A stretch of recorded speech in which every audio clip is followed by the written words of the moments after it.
línguas estranhas, muitas pessoas têm dúvidas a respeito desta doutrina.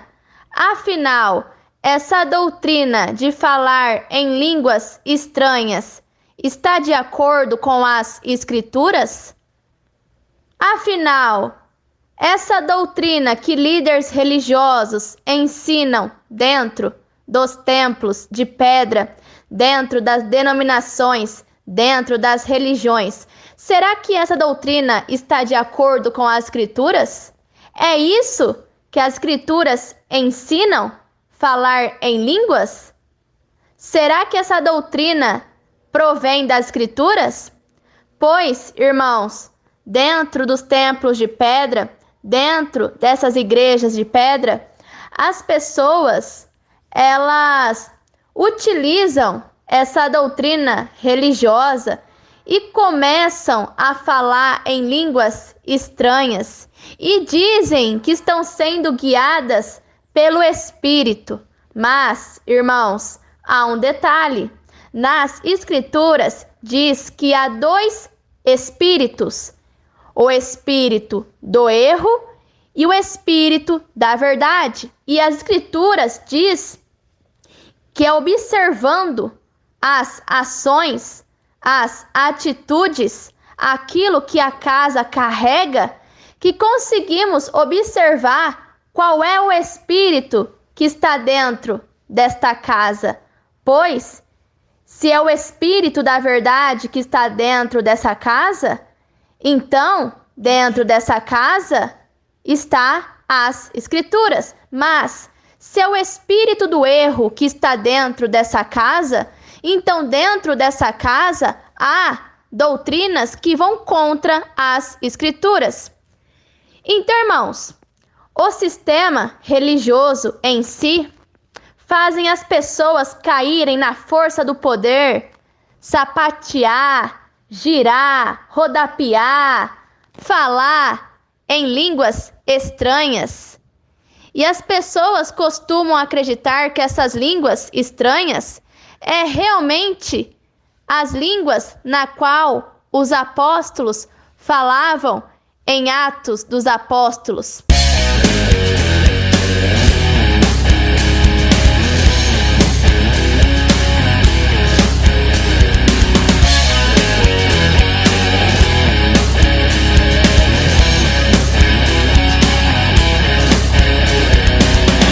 Pois, no dia de Pentecostes, desceu sobre os apóstolos o Espírito, o poder, a unção do Pai. E os apóstolos começaram a falar em diversas línguas. Então, o sistema religioso pega essa passagem e interpreta da maneira que convém a ele. Então, líderes religiosos dizem para as pessoas que é só elas enrolarem a língua delas que elas estão já falando em línguas. Aí nos templos de pedra, as pessoas ficam falando nessas línguas estranhas e nem elas mesmas conseguem entender, discernir aquilo que elas estão falando. E nem as pessoas que estão em volta delas conseguem entender, conseguem discernir o que elas estão falando afinal. Por isso, irmãos, que o nome dessa doutrina religiosa é línguas estranhas. Estranhas porque é algo desconhecido, algo que as pessoas não conseguem entender, não conseguem compreender. Mas espera aí, irmãos. A palavra do Pai, há confusão nela? Não. A palavra do Pai não deixa ninguém confundido.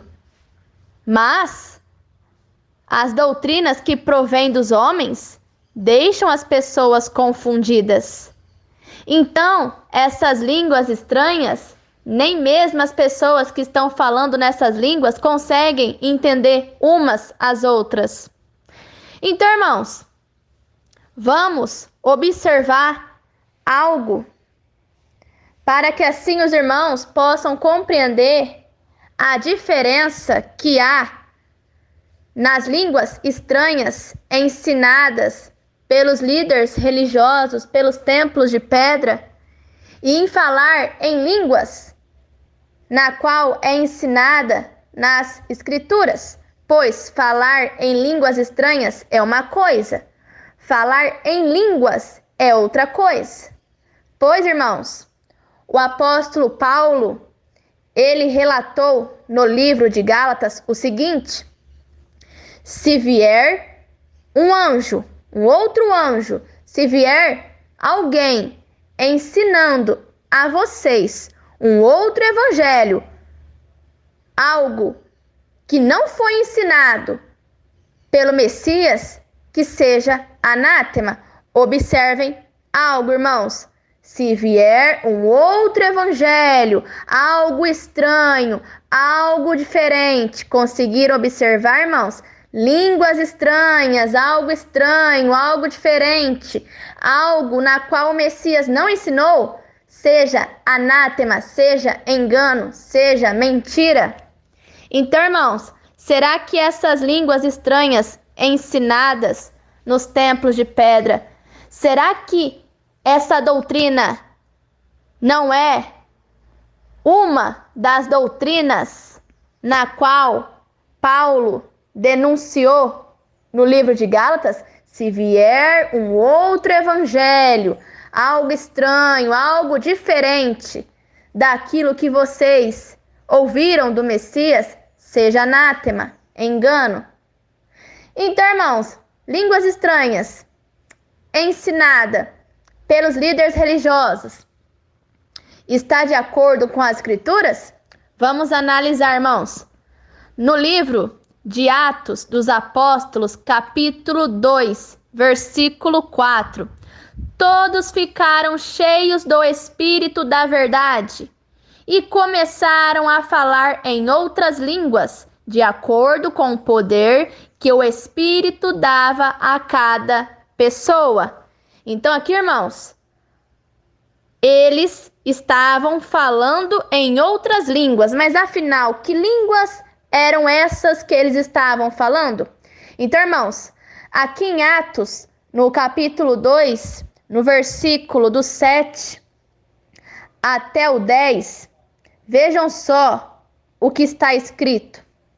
A multidão ficou admirada e espantada e comentava: essas pessoas que estão falando assim são da Galileia. Observaram? Da Galileia, Belém da Galileia.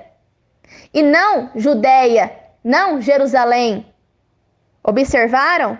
Os apóstolos, eles eram galileus. Assim como o Messias também foi galileu.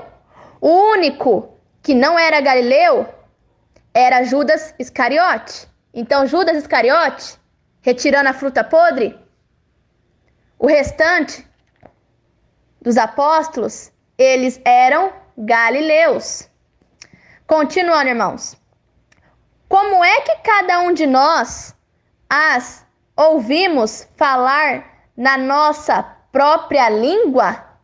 Nós somos da Pártia, da Média, do Eleão, da Mesopotâmia, da Judéia, da Capadócia, do Ponto, da província da Ásia, da Frígia, da Panfilia, do Egito e das regiões da Líbia que ficam perto de Cirene.